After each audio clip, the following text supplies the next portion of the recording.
네, 편재 기자와 함께하는 뉴스 포커스. 네, 6월 안녕하세요. 네 30일. 네, 네, 오늘 30일 맞지요? 네. 네.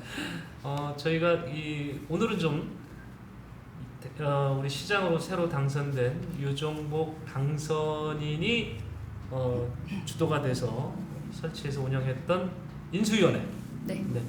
인천광역시장직 인수위원회 활동을 정리하는 그런 뜻에서 인수위원회 자료를 근거로 해서 뉴스를 준비를 좀 해봤습니다. 그동안 이제 여러 가지 얘기가 나왔고 저희가 방송을 통해서 지적했던 내용들도 인수위원회에서도 거론을 했더라고요. 네네. 예, 대표적인 것이 이제 이음카드 수수료 부분, 네. 이거 예산 만만치 않다라는 네. 거를 저희가 개국 초부터 계속 문제 제기를 했었던 거고요. 그 부분도 인수위원회에서 들여다봤고요. 어떤 용도 변경 뭐 이런 문제들 이런 걸 전반적으로 이렇게 쭉 봤는데 크게 인수위원회에서는 이 단락단락을 4단락으로 나서서 4개 파트에 대해서 집중적으로 들여다봤고 이거에 대해서는 향후 어떤 대책이 필요하다 이런 또 결론을 내렸는데 네. 그 부분도 같이 짚어보도록 해보겠습니다. 먼저 인수위원회가 얘기했던 송도 유원지 관련된 얘기인데요. 네. 송도 유원지가 특정 업체에 어떤 그 용도 변경을 해줌으로써 특혜를 준 거 아니냐 이런 지적을 했어요. 네, 맞습니다. 네. 민선 7기 인천시정부가 특정 업체의 부지 용도를 변경해 주거나 예. 사업 부지의 주거 용지를 늘려 주려 했다는 특혜 논란이 일고 있습니다. 여기서 민선 7기라고 얘기하는 거는 내일까지 시장이신 네. 박남춘 현 네, 시장을 이제 맞습니다. 지칭하는 거죠. 네네. 그게 민선 7기 정부를 얘기하는 겁니다. 네. 이제 민선 7기 박남춘 시장 정부에서 송도 유원지의 그 용도를 일부 변경해주거나 네. 또 어디 680구요? 네. 네, 680. 680구의 주거 시설 면적을 늘려줘서 네. 특정 업체한테 혜택을 준 거 아니냐 이런 논란이 있다 이런 얘기죠. 네, 맞습니다. 지난 24일 민선 8기 시장직 인수위에 따르면 시는 2021년 민간 소유의 송도 유원지에 위치한 관광단지 263만 3천여 제곱미터 가운데 예. 52만 6천여 미터 제곱, 약 15만 9천 평이라고 하네요. 이거를 주거 및 첨단 산업 단지 용도로 변경해줬다는 것입니다. 이게 지금 15만 평이 넘는 부지예요. 네, 맞습니다. 저는 평방미터는 잘 와닿질 않아서 네. 15만 평 하니까 많기도 많다 크다. 이게 원래 유원지 아닙니까? 송도 유원지? 한번 그림 볼까 할지 어떤가? 지금은 이제 송도 유원지에 우리 그 해외로 수출한 중고차들이 네, 주차용 맞습니다. 지금 요거는 이제 저거네요. 유원지에 저거 없죠 지금 관람차. 지금은 없어요. 지금 없어졌죠. 네, 네. 예. 그 관람차 있고 바닷물 들어와서 저기서 풀장처럼 수영도 하고 했던 그 유원지입니다. 그러니까 어떤 용도로 보면 유원지일 건데 네. 저 지역이 아파트도 지을 수 있고 네. 그렇죠? 첨단 산업단지라고 하니까 지금 저것도 나오고 있습니다. 중고차 수출단지 모습도 네. 나오고 있습니다. 저 다 유원지잖아요. 네, 맞습니다. 그치? 예. 저 부분에 15만 평이 넘는 땅을 유원지가 아니라 집 지을 수 있는 땅 그리고 첨단 산업단지 이런 그 첨단 산업단지 하면은 공에 안 나오는 그런 산업들 아니에요. 네. 그러니까 뭐 청라에 우리 송도 신도시에 있는 뭐 삼성 바이오로직스 같은 네, 그런 네, 산업들 맞습니다. 그런 산업들이 올 수 있는 지역으로 바꿔줬다. 네. 이야 이거 땅값만 봐도 엄청난 이득을 볼 것 같은데. 맞습니다. 네. 이렇게 용도를 변경해 줄 경우에는 예. 특혜 시비를 자초할 수밖에 없다는 의견 때문에 민선 5기와 6기에서는 불허해 왔다고 합니다. 민선 5기 하면은 송영기 시장 네, 되나요? 맞습니다. 네, 송영기 시장이고 6기 하면 유정복 시장. 유정복 시장. 네, 네. 그러니까 여건 야건 네. 안 돼 그거는. 네, 네. 그건 너무 특혜 논란이 있어. 너무 땅이 넓고 이건 문제가 있다. 이렇게 해서 불허해 왔던 건데 네, 맞습니다. 갑자기 7기에 와서 이 많은 15만 평 넘는 땅의 용도를 바꿔줬다. 야 시장 한번 해볼 만할 것 같네. 이게 되는구나 이게. 예. 제가 궁금해서 토지 열람 사이트, 토지 용도 열람 사이트가 따로 있더라고요. 네. 거기에 들어가서 확인을 해봤더니 네. 큰 대로변을 시작으로 해서 다 네. 그쪽이 다 유원지고 그 반으로 딱 가르면은 주거용으로 쓰고 있긴 하더라고요. 근데 지금 예. 대로변에 있는 인접해 있는 그 부분을 다 바꿨다고 하는 거잖아요. 그렇죠. 그렇게 한다면은 굉장히 큰 네. 그러면 이게 어떻게 되는 건가? 지금 평기자가 봤다 그러니까 네. 그쪽에 주거용지로 바뀐 지역에 만약에 아파트 들어설 거니까 네, 맞습니다. 아파트가 들어서면 네네. 그 건너편은 그 건너편은 네, 곤란해지죠. 거기가 그 전에 이제 조망권이 좀 가려지고 네, 이재호 청장이 그런 얘기를 했던 것 같아요. 이재호 네네. 지금 저 연수구 당선인 네. 네, 이재호 전 연수구청장 네. 현재 당선인 이게 8기부터 이제 연수구청장이 되시는 분인데 이재호 당선인께서 저한테 그런 얘기를 한 적이 있어요. 송도에 사는 것도 좋지만 네. 바로 앞에 네. 그러니까 구도심 되는 거죠. 네네. 여기 살면서 네. 송도의 조망권을 보는 행복도 이것도 대단하다. 그런 네네. 얘기를 한 적이 있거든요. 네. 그래서 송도가 주는 구도심에 살면서 그런 혜택을 우리 구도심 주민들이 보고 있다. 네네. 그런데 저기에 주거지가 들어오면 주거지가 들어오면 지금 그러시면 거기 입주해 계신 분들이 네. 그 조망권을 보장을 받지 못하신다는 거죠. 이제 앞으로. 끝났네. 네.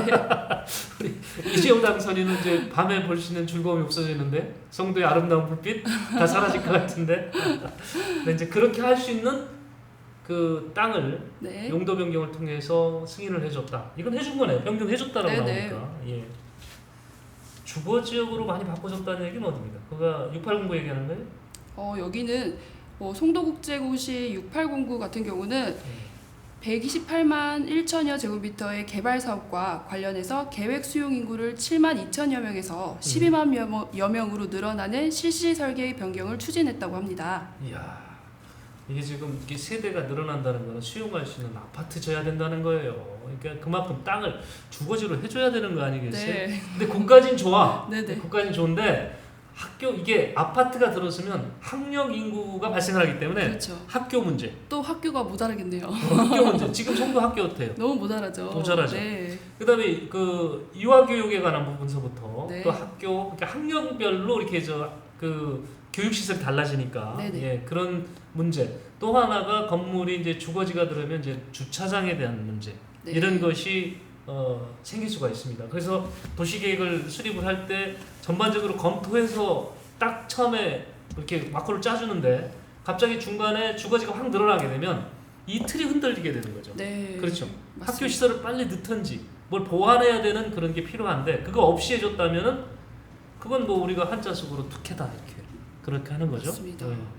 이렇게 된다면 송도국제도시의 전체 목표 인구수가 25만 7천여 명보다 크게 증가한 30여만 명이 된다고 하네요. 네.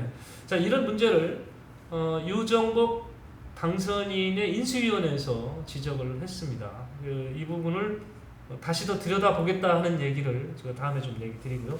자, 요 얘기와 함께 루원시티 때문에 인천시가 290억을 추가로 부담하게 됐다. 이 뉴스도 나왔었어요. 네, 맞습니다. 네, 인수위의 보도자료입니다. 이 인수위 보도자료인데 이 내용을 좀 설명을 좀 해볼까요? 네, 인천연구원, 인재개발원 등 시 산하기관들이 들어설 루원복합 시청사는 유정복 인천시장 당선인이 시장에 재임하고 있을 때인 예. 2017년 5월에 계획이 확정돼 발표한 사업인데요. 네. 이게 2018년 6월 당시 박남춘 시장 당선인의 인수위가 이 사업을 재검토 사업으로 분류하면서 사업 자체가 중단이 되었었습니다. 하지만 지역 주민들의 거센 반발로 박남춘 시정부는 3년 뒤인 2021년에 사업을 다시 추진하게 되었는데요. 네. 자, 이제 이해가 되시죠? 이 조감도 말고 저감 먼저 보죠. 위치. 루원시티의 그 위치 보면 시청자 여러분 지금 좌측에 파란색으로 돼 있는 부분이 있습니다. 파란색 맞죠? 편기죠? 네. 파란색이라고 표시해야 돼. 저 빨간 거 위에 있는 거. 빨간 거 위에 있는 네. 뭐 파란색. 네. 그 00이라고 되죠. 00, 1, 2, 3. 네. 저기가 바로 이제 청사부지입니다. 네. 저 부분을 이 루원시티는 원래 이제 안상수 전 시장이 이 루원시티를 구상을 했던 거고요. 거기에서 추진을 해왔던 건데 네. 그 뒤 시장들이 계속 이어받아서 진행을 했죠.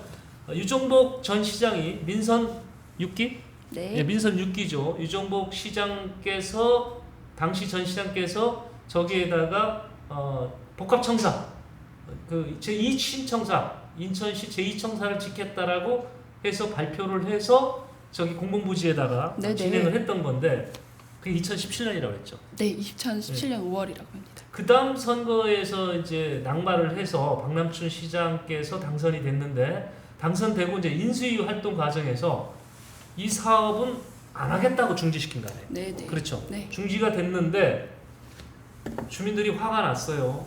이게 신도시만 덩그러니 지어놓고 공공기관이 아무것도 안 들어오니까 이 신도시의 어떤 역동성도 없고 이런 문제가 있으니까 계속 줄기차게 항의를 했죠. 원래는 인천시청 와라 이런 얘기였는데 시청을 네네. 지금 가져갈 수는 없는 상황이었고 네. 그러니까 그러면 서구가 자꾸 커지고 있고 또 북부권에 대한 그 인구 밀도 높아지니 이쪽에 제2청사를 좀 짓겠다 이런 취지였거든요. 그러니까 이 취지를 살려달라 이제 서구 주민들은 계속 요구를 했고 그래서 그거를 박남춘 정부가 시정부가 다시 네, 3년 뒤인 2021년에 사업을 예. 다시 추진하게 되었습니다. 추진하기로 했다는 네, 거예요. 네.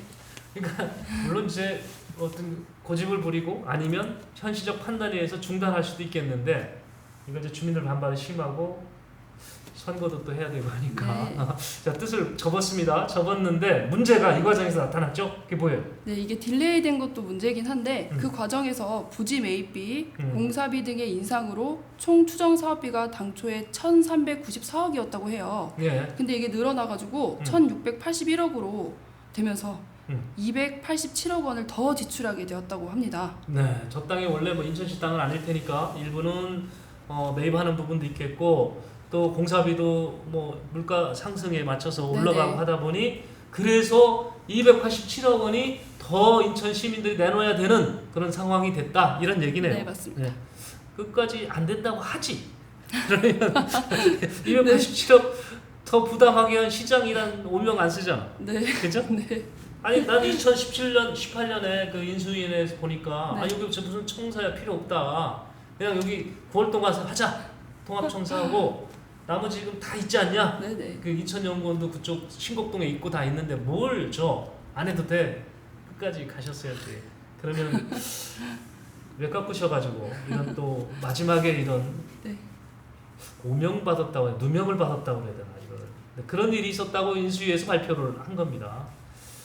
자, 인수위가 이렇게 들여다봤더니 이런저런 문제가 있어서 유정복 당선인이 시정혁신단을 운영하겠다라고 한 거예요. 시정혁신단. 그래서 인수위 활동을 통해서 그동안 시정 정관에 거쳐서 드러났던 문제점 이 부분을 시정혁신단을 통해서 개선하겠다는 건데 자, 어떤 구상이죠? 네, 시정혁신단. 시정혁신단은 인사, 재정, 홍보, 정책 등 4대 과제를 중점적으로 다루게 되며 정규 조직으로 운영되는 단체라고 합니다. 예. 아까 말씀해 주셨다듯이 현안에 대해서 해결을 하고 민선 8기가 지향하는 시정을 펴기 위해 시정혁신단을 운영한다고 밝혔습니다. 네. 그러니까 지금 말씀드렸던 것도 이제 재정에 관련된 부분이 될 수가 있는 거죠. 재정에 관한 부분들. 그러니까 예산을 갑자기 늘어나게 됐고 또 지금 그 송도회 같은 경우도 용도 변경 통해서 어떤 특정 업체에 대해서 특혜를 간 거 아니냐 이런 부분으로 인해서 인천시는 손실 본 건 없느냐 이런 부분도 좀 들여다보는 거고 홍보는 저희 방송을 통해서도 지적을 해드렸었습니다만은 이 수도권 매립지에서 발생하는 그 비용 특별회계로 편입되었던 그 비용 그 예산 우리 수도권 매립지 주변 분들이 쓰셔야 될 돈인데 이걸 가지고 엄청난 홍보비를 썼거든요. 네네. 그죠? 우리 지적돼 있었던 네네. 거고 했던 부분인데 이 부분이 정당하게 집행이 됐느냐 이것도 한번 들여다 보겠다는 거고요. 인사도 보겠고 정책 부분에 있어서도 보겠다. 이거를 시정혁신단을 통해서 전반적으로 살펴보겠다는 겁니다. 지금 이번 선거 통해서 지방선거 통해서 등단하신 그 단체장께서 시정혁신단 구성을 대구시장께서도 얘기를 했어요. 근데 대구시 같은 경우는 같은 당 출신에서 또 같은 당내에서 바튼 터치한 건데도 네. 시정을 전반적으로 들여다보겠다. 군사를 있으면 빼내겠다. 네. 지금 그런 건데 인천시는 인수위 활동을 통해서 보니 와 이게 좀 누수된 부분이 있더라. 네네. 네, 이 부분을 좀 점검해 보겠다. 어. 그래서 이 시정혁신단장을 누구 선임했죠? 네, 혁신단장으로는 그 6.1 지방선거 총괄본부장과 인수위 부위원장을 맡고 계시는 유건홍 변호사께서 예. 혁신단장을 맡으셨습니다. 이분이 원래 저기 경실련에 정책위원장 하셨어요. 인천 경실련에. 그래서 좀 야성 기질도 있어. 근데 또 학교 선생님도 하셨거든. 원광대학교에서 그 법학전문대학원의 교수님으로 계셨기 때문에 선비 같아 또. 근데 이 두 가지를 이렇게 짬뽕해 놓고 보면 가려낼 건 가려내겠다는 거지. 예, 지적할 건 하겠다는 네네. 거예요. 점잖게 한쪽으로 치우쳐지지 않고 네, 네, 점잖게 잘하셨으면 좋겠습니다. 점잖게 지적해서 찾아내겠다는 거죠. 그리고 어떤 대안도 만들어내겠다. 그래서 아마 윤건웅 변호사를 단장으로 선임한 것 같습니다. 자, 이 시정혁신단 운영과 함께 이제 인수위에서 인사도 이제 조각을 했잖아요. 네. 조각을 했는데 눈길을 끄는 부분이 정무부 시장이었어요. 네, 인천광역시 최초로 정무부 시장에 여성이 임명되었습니다. 예. 바로 이행숙 전 인천서구시설관리공단 이사장을 내정하셨는데요. 예. 최초라고 합니다. 최초죠. 네. 인천시정 사상 최초인데 이행숙 그 여성 정부시장 내정자 이렇게 표현해야 되겠네요. 일단은 시의회에서 간담회를 거쳐가지고 최종적으로 결정이 되니까 내정자. 이분의 별명이 뭐라고 그러죠? 우리 그 조그만 분의 거인을 뭐 작은 거인. 작은 네. 거인 딱 맞는 별명이에요. 이분한테. 아주 이행숙 하면 네. 작은 거인 이 표현으로 해도 무방할 정도입니다. 원래 강원도 하천 분이시긴 한데 인하대학교에서 석박사를 다 받으셨죠. 그리고 인천 중구 여성회관 관장도 했고 서구에 또 인연이 깊어요. 네. 서구에서 시설관리공단 이사장도 했고 새누리당 인천시당 대변인도 했고 또 그 자유한국당 인천시당 자유한국당 서구을 당협위원장도 했고요. 정가에 이미 오랫동안 돼 있었죠. 그리고 그 중앙정치 무대에서도 같이 많이 움직임이 있었습니다. 그렇지만 이번은 화려한 이력 갖고 있고 하지만 그래도 이번 인사는 파격이다 이런 얘기가 있어요. 네. 왜 그러냐면 원래 이제 그 정무부 시장 군에 올랐던 분들이 인수위 내에서도 이름이 좀 많았었습니다. 이제 정유섭 전 의원, 뭐 재갈원영 전 의장, 네. 재갈원 전 의장은 유정복 시장하고 동창이잖아요. 동창이시고 뭐 심재돈 변호사 본인이 시장 후보까지 나갔다가 중간에 나 안 해 대신 내가 유정복 당선인 돌 거야 하고 네. 합류하셨던 네. 분이거든. 이분도 내심 정무부 시장 가고 싶어 했을 거고요. 뭐 이학재 전 의원도 하고 싶었던 거니까 뭐 이런 분들이 어떤 하마평에 올랐었죠. 자의반 타의반으로. 네, 그런데 뭐 이분 말고도 또 있어요. 여성 중에서도 민현주 전 의원도 얘기가 좀 가끔 나오기도 했고. 그래서 과연 정무부 시장을 누구 시킬 거냐. 왜 정무부 시장이 중요하냐면 인천시는 유독 정무부 시장 출신 국회의원이 꽤 많아요. 그잖아요. 네, 맞습니다. 네, 꽤 많습니다. 네. 네, 그래서 정무부 시장이 국회의원으로 가는 지름길 아니냐 이런 얘기가 정가에 있어서 관심이 많았는데 이분들을 다 물리치고 이행숙 전 서구을 당협위원장 지목을 했습니다. 이런 그 과정을 거치니까 파격 아니냐 이렇게 얘기했는데 혹시 이거 관련해서 유 시장 입장 드러난 게 있나요? 뭐라고 하는지? 저한테 지금 보낸 게 있네요. 보도 자료가 와 있습니다. 유정복 당선인은 지역 여성계 의견 반영과 균형 창조 소통이라는 시책 실현에 인해정자가 최고다 이런 입장을 보도자를 통해서 밝혔습니다. 자, 이날 또 비서실장도 발표했고 대변인도 발표가 됐죠. 네, 비서실장으로는 그 전 배준혁 국회의원의 보좌관이셨던 박병일 예. 그리고 대변인으로는 고주룡 MBC 주간뉴스 부장이 맡으셨습니다. 네, 고주룡 논설위원은 많이 좀 얼굴이 익숙한 분일 네. 겁니다. 보시면. 네. 자, 이렇게 지금 이제 인수위 활동이 어제자로 종료가 됐습니다. 네. 근데 보통 이제 인수위는 이제 끝나고 보고서 만들고 끝나는데 지금 유정복 당선인 쪽의 인수위는 시정혁신단이라는 걸 꾸려서 인수위에서 나왔던 문제를 그대로 시정혁신단 통해서 다시 되돌아보고 어떤 단점이 있으면 찾아서 해결 방안을 제시하는 그런 활동을 한다고 합니다. 앞으로 활동 기대 좀 해보고요. 저희도 중간중간 소식 있는 대로 전해드리도록 하겠습니다. 네. 인수위 활동 끝났으니까 저희도 오늘 방송 끝내야죠. 네. 뉴스포커스 오늘 방송 여기서 마무리하겠습니다. 시청자 여러분 고맙습니다. 감사합니다.